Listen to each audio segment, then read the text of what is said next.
So looking around the room now today, does anybody want to be brave and open up the questions? Ooh, right, Dominic, come on. Who do you want to ask a question, or is it to the panel in general? To the panel in general, really.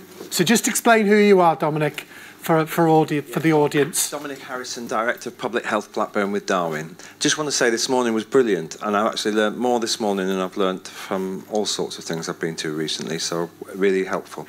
But I do want to put a provocation in, which is, are we still making the same mistake, even with the population health perspective, by looking for the pathologies in the heads of individuals and looking at the solutions in changing the behaviour of individuals? And I would say, what I'm trying to get at, if we take two of the areas where we've got the fastest rising demand, which is diabetes and mental health, both of the rises in demand in those two areas, well, the NHS is never going to treat its way out of it. Early detection might be helpful, but that doesn't solve the problem of new recruits, managing incidents. And if we look at what causes incidents, it's nothing to do with failures or inefficiencies or need for redesigned systems in the health and care system. It's about healthy public policy outside of health and care altogether. And I haven't felt a very strong understanding or description of how the NHS and social care system will manage demand through more radical advocacy of the actual causal pathway, a full causal pathway. We seem to be only starting again at the point of diagnosis and missing what's causing the rise in incidence. So that would be my challenge, and especially around the data, because what is the public opinion about what's causing the increase in diabetes? Never mind how better we deal with it. So that's got a question with many facets to it. So which of the audience, do you want to have because you did allude to something, and I'll come to Sakthi, yeah? Because you see these people coming into your surgery every day. Yeah, so I think I love you, Dominic, and I love everything that you tweet and write. Wow. Just declare that outright. I love this guy. Manager? We're going to get the duck out in a minute. So I think you're absolutely right. I think we have to keep focusing on the wider determinants of health together. I think that means speaking out and challenging policy where it's detrimental to population health, and getting health invested into every single policy that there is. And I think our politicians want to work with us. I think that they are under huge pressure because they have to look after their own population. So you know as well as anyone what happened to all the politicians in Burnley when they allowed the closure of their A&E. They all lost their seats right across the board. They knew it was right for the whole wider picture, but actually it cost them professionally and personally. So there's a big ask on our politicians, but we have to keep taking the conversation there. I think that there is a huge focus on the first 1,000 days, and for me, adverse childhood experiences has got to be one thing that we absolutely give our full attention to in terms of prevention and detecting those early and stopping the horrific sequelae of those long into the future. I think that getting down and dirty in terms of grassroots with stuff like Run a Mile in schools and meditation in schools and helping kids, but we also need to look at some of the policies in schools and what's driving up some of the mental health behaviours in kids, and we have to have open and sometimes quite difficult conversations around that.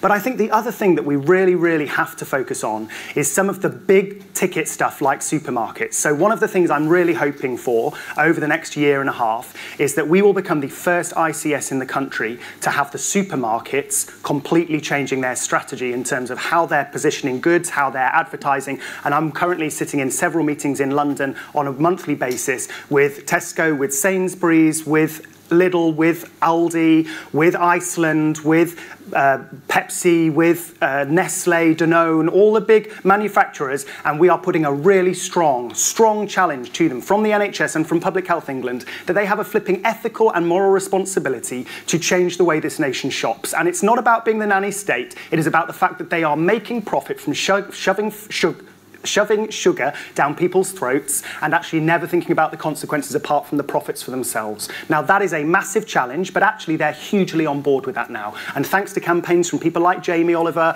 and from the Food Foundation and actually from Public Health England, who've been incredible on this, they are beginning to change their behaviour. And I'm hoping in the next 18 months, we will see something rolled out across Lancashire that could potentially be a game changer in terms of what our kids and people are eating. Now, that has to, I think, go hand in hand with a really radical policy around fast food as well. But we have to get to this stuff. It's tough. Exactly. As a member of the Health and Wellbeing Board, could you give us a sort of perspective of that, about what we could do locally and how we could use our elected members and members of Parliament? Yeah, we'll be kidding ourselves if you're thinking that the challenges that's in front of us to be addressed through the ICS is just to be done through NHS organisations. That's the whole, I think it's in the title, that's how I read it, it's the integrated care system. And by default we have got local government and voluntary community and faith sector organisations in that. We can't, we have to keep working at a national level as we currently do in influencing policies, but there's a lot of things we can do locally, like the hot food takeaways and the green and open space, looking after our parks and gardens. But that's all challenged financially in a way. So the more we see this all part of one system and everything is connected. An example, mental health, use, depression. We know access to green and open spaces and being active actually can take people off antidepressants. And that's what I meant when I said this is got to be a fundamental shift and the cultural shift in terms of how we invest our resources from antidepressants. If you're saving X from that, what's the added value of investing it in wider determinants? That's a practical, there are certain things at the policy level, but practically what can we do locally? I think that's why we need to keep this as the whole system. Health and Wellbeing boards across our ICS provides us the opportunity to act locally, but we need to keep also working on what the rules of the game is and how that works, and that happens at a national level as well as at the local level. So I think it's all for us to play. I would say start somewhere and go everywhere. Okay, that's brilliant. I'm a big believer that one of the biggest assets in this town or city is the Guild Wheel. And I talk about technology. I don't need a Fitbit. I've got a Labrador that sits there and looks at me and says, take me for a walk. And if I don't do it, she keeps coming pestering me. So Justin's going to chip in there, but just quickly to give you I'm looking for another question after this. So put your hand up if you wish to ask another question. But Justin, just come back to you. Well, I think the point colleagues are making is actually we've got to attack it from all these angles. We need politicians to do things. The retail market is actually all up in the air. Amazon's destroying everybody else's retail market. So if you look at the retailers in the US, they no longer care about how much money they're making out of the shop floor footage. And actually Walmart's number one selling item is actually bananas, and they're manipulating wellness supply chains, which is really interesting. The point I wanted to make, though, about this directionality is I wonder whether actually the opportunity, apart from doing all of that, is actually the intersect of it and how they come together, the primary and the secondary prevention. So just as a mini example, I think it was somewhere in West London, but I can't remember the exact patch, around Imperial, I think. They had problems with NICU spend going through the roof. And at the same time, they're running anti-smoking campaigns across a geography. But actually, when they looked at the intersect, there were 5 postcodes that were smoking much more than the other postcodes that were contributing to the massive spend in NICU that they couldn't cope with anymore. So it's a really nice, then, kind of targeted intervention about, well, actually, maybe we should go focus on those 5 postcodes predominantly for primary prevention, because we'll see the uplift of it more. So I do wonder whether actually some of the intelligence will enable us to cross the bridge between everything we're saying. And who knows, maybe get evidence-based policy decision-making. Okay. Thank you. Thank you. Gentleman at the back there. And then I'm going to pick up one of these. This is a question here about how we're working with the national team, Jackie. So... Hello, my name is Yendi. I actually work for an organization called Matrix 247. We are a company that actually works towards developing services that support assistive technologies in terms of allowing interaction between the service user themselves and the professionals who then make decisions in terms of their own care. Now, our concerns are that we don't seem to quite understand where the gaps are in terms of where the NHS is at the moment and how they're actually interacting with those services that provide assistive technologies. And the second question that I also have is, what is there in the policy that is actually supporting regulation in terms of these new technologies that are coming up? I quite understand that we are going towards probably robotics that are going to be in people's houses, or the Alexis which are gathering intelligence about our lifestyles, etc. Do we know who these intelligence systems are actually interacting with outside the security of your day-to-day communications between GP and patient? And how are we going to make sure that this is actually quite managed safely in terms of collecting data? So is anybody in the problem? Oh, John, do you want? Yeah, okay. So I can talk a little bit about, I suppose, Alexa. So our partners here in the UK are called PA Consulting, and they've worked with Google to try and tackle loneliness and various other issues in social care using Alexa and a partnership with the local council. I think how the recent Facebook challenge around how data is used outside the initial consent.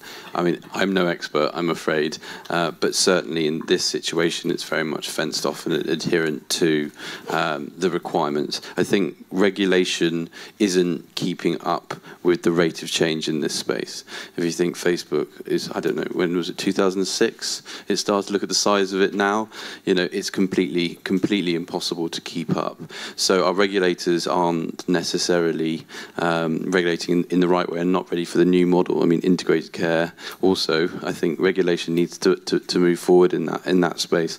So I'm afraid I don't have the answer to your question. I hope so, but I do think we need better and regulation that looks at the new models rather than just trying to treat it in the same old way. Sorry, go on, yeah, please. And I'll come back to Stuart after that. Just going to add from RightCare's microphone. No, yes, from where RightCare's involved in assisting new technologies into systems, what we tend to rely on at the minute, certainly in this patch and elsewhere in the country, is the use of the academic health science networks, because often they're bespoke, quite small niche markets that it would be difficult for systems to roll out in one go without some sort of assurance around what that's going to deliver in terms of population health benefit. But academic health science networks covering larger patches and working together with some of their knowledge, it does support local systems to implement new technologies in a way that's evidence-based but can also be followed up with the use of universities as well in terms of their impact. Okay, brilliant. Thanks. Jackie, there've been a few questions about how we're working with the national team, but I've got a very specific, picking up on your presentation earlier on. So you talked about there are some very simple things that we might need to do. So if you were running the show in Lancashire and South Cumbria, what kind of simple things might you say, let's do this, let's do that? What kind of things? Drawing on your knowledge, your helicopter view of England. And obviously, don't forget, I'm wearing the Keep It Simple hat. You are. So this will be basic language only. So I think the first thing is being really clear at where you're at. So using the maturity matrix that we've developed will be a way for you to understand what are you already doing well and how do you build on that and where is it and how do you scale that up? What is it that you're not doing so well at and how can you look at what you have got in the system to support some of that? One of the things across different systems in the country is not necessarily knowing where some of the skills, the capabilities and the capacity are that actually could be accessed in order to help this happen. So understanding understanding that, and then what support is already available within national teams, within Right Care, within GIRFT, within Public Health England teams, etc. What's already available that is free, and then what is it on top of that that might help you buy some expertise in just to support some gaps and to be able to develop. So I think if I was running the show, and I might, you know, talk to Amanda about how to do that, but I would be starting there. So work out where you're currently at, work out what you're doing well, build on it, and work out where your gaps are. And then look at how other people have been tackling some of that. So you've already got some great examples that you've heard this morning that you can start to scale up. I was talking to Stuart about the respiratory stuff and the My COPD that's already trying to be launched in Blackburn, sorry, get my geography right, it's not like I'm far away. So start with some of those really simple changes that have already been successful in this system and look at how they could be replicated. Look at where some of the key priorities are around the right now. So if you know there are respiratory admissions that are going to block beds again in winter and cause problems for everybody, including the people who need the bed that can't get one, what are some of the key things that can be done? How do you work with your paramedics to prevent people needing to be deployed into hospital? How do you work with the fire service who can support people to come into fire stations and help with physical activity and use the gyms that they've already got there?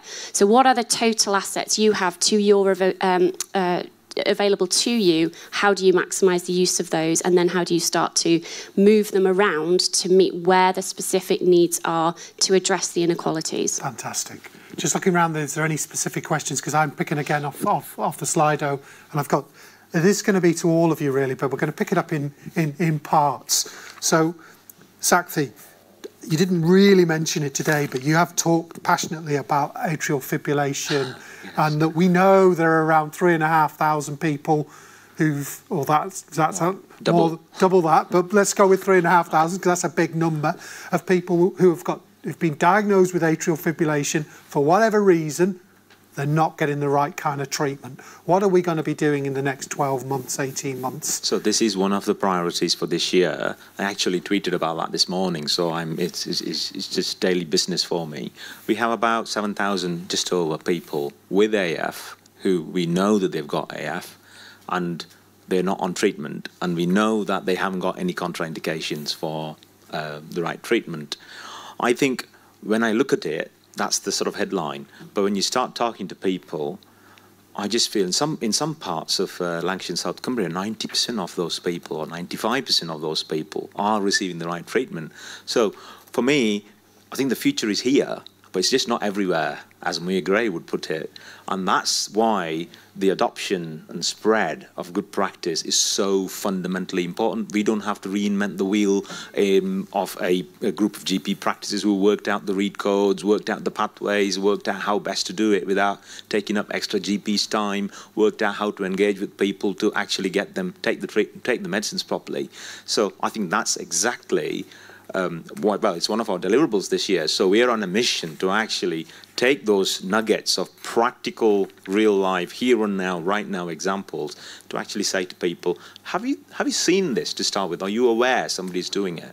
And then start to get into, are we really better? How good are we in preventing strokes in Ribblesdale compared to Morecambe Bay, compared to Pendle? I think that's the question that Andy put it on the table. That's the leadership question. Okay, so I'm going to move over to Mark now. And Mark, your story was very powerful and personally quite close to home. And we know there are gaps. What are we going to do to address that? So we're telling people, and we know people have got problems and not being addressed properly. What's stopping it happen now? Why aren't we doing it right now? What's stopping it? Well, I think we are starting to do it right now. I don't think we're not doing it, but it's difficult. It's not easy stuff to do. It's using the sort of IT infrastructures to support identification and using the GP systems the same way we do for AF. If you specifically talk about diabetic patients, it's about doing some of the simple things well, and we're not very good at it. So evidence suggests if you're talking about diabetes, 8 care processes. Barely anybody does them. This is evidence-based medicine that I can show you the data. It's not just here, it's across England, that very few people do it. Diabetic foot checks.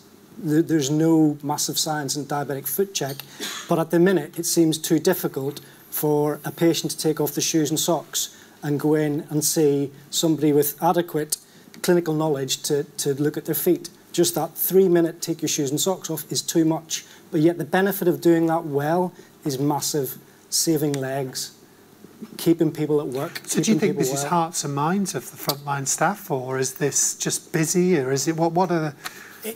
It's all of that. I mean, the initial bit is showing people and helping them believe. Yeah. Because initially we had to get over it's the patient's fault, they smoke, they don't exercise. To say, well, if we compare them with similar groups of patients who don't smoke and don't exercise, their outcomes are better. And it doesn't take into the account of Dominic's, the background thing that makes everything worse. On top of that, there's massive variation across the patch. It's supporting practices. If I was in practice A, I would have no idea what the outcomes of practice B is.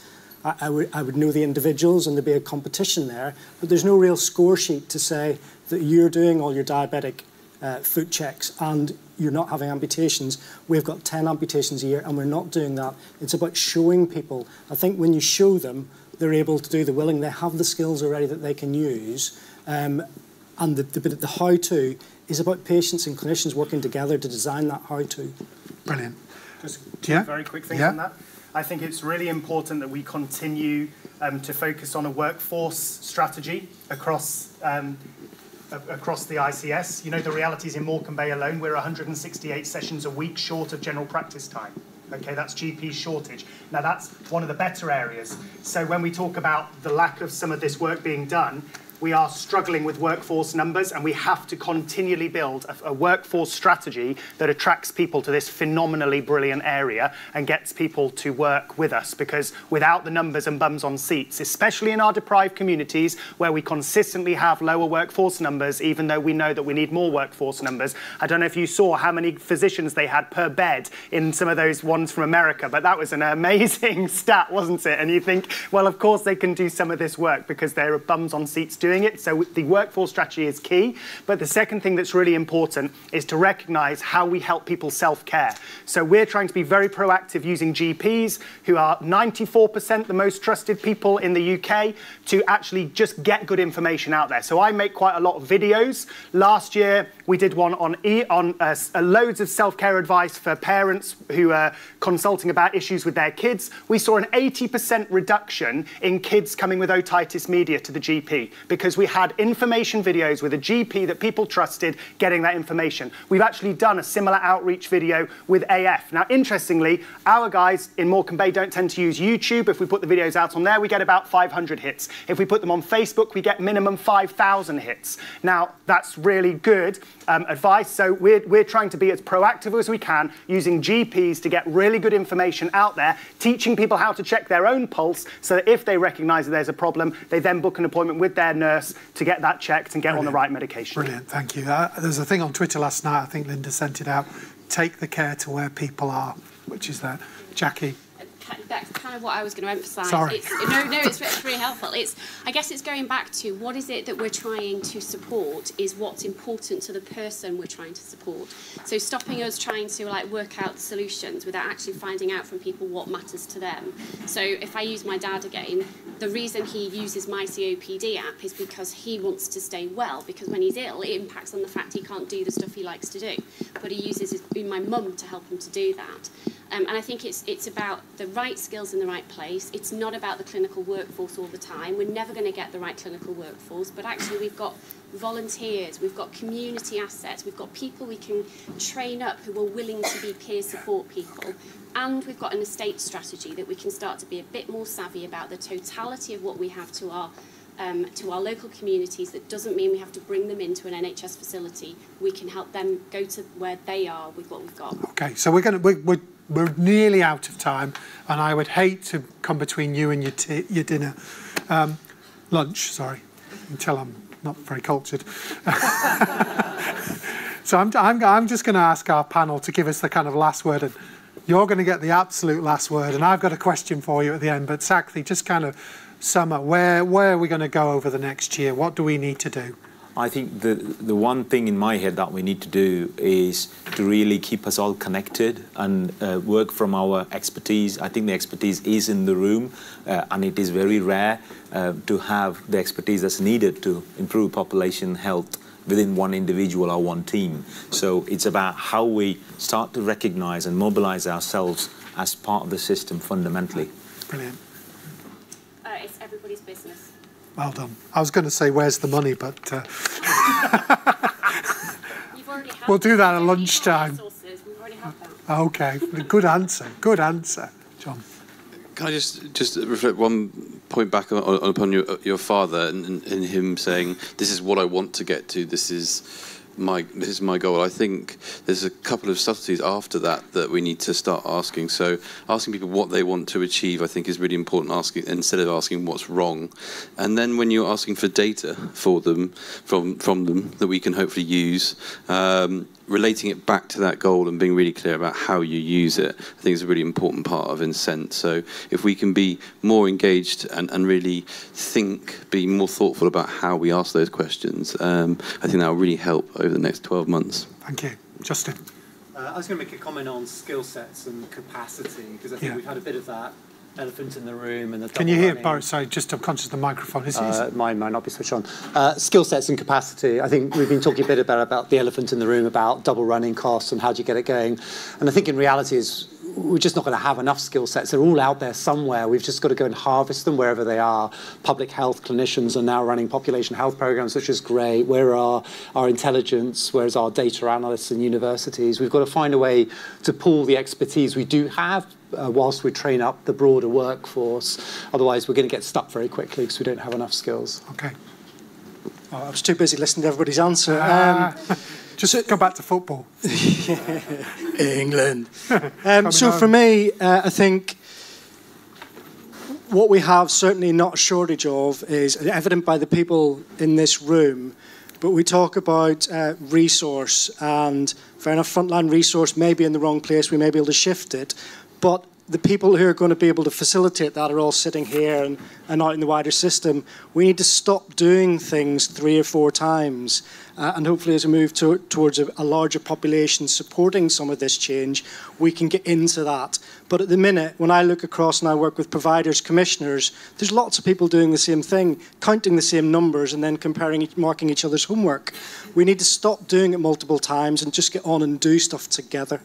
So on that point, we're going to get a very specific question. So you said at the beginning of your thing, Andy, culture eats low-carb breakfasts. It's a strategy for breakfast. So you've been doing some fantastic things. You speak with a great deal of passion about what you've been doing in Morecambe Bay. How are we going to lift and shift that and do it for 1.7 million people? So for me, it is about bravery, it is about commitment, it is about willing to look foolish, it is about being open and honest with our population about the realities that we're facing. And I'm going to say it again, and every time you ever hear me speak, you will hear me say, if we do not get culture right, if we do not have social movement, none of this makes sense, none of this changes. The digital stuff is wonderful, and it's an absolutely vital enabler. The quality and safety stuff, the continuous learning, all of that will be built in. But if we do not focus on creating cultures of joy and kindness and excellence, and if we do not get our population to work with us and create a social movement for change, nothing will change. Fantastic.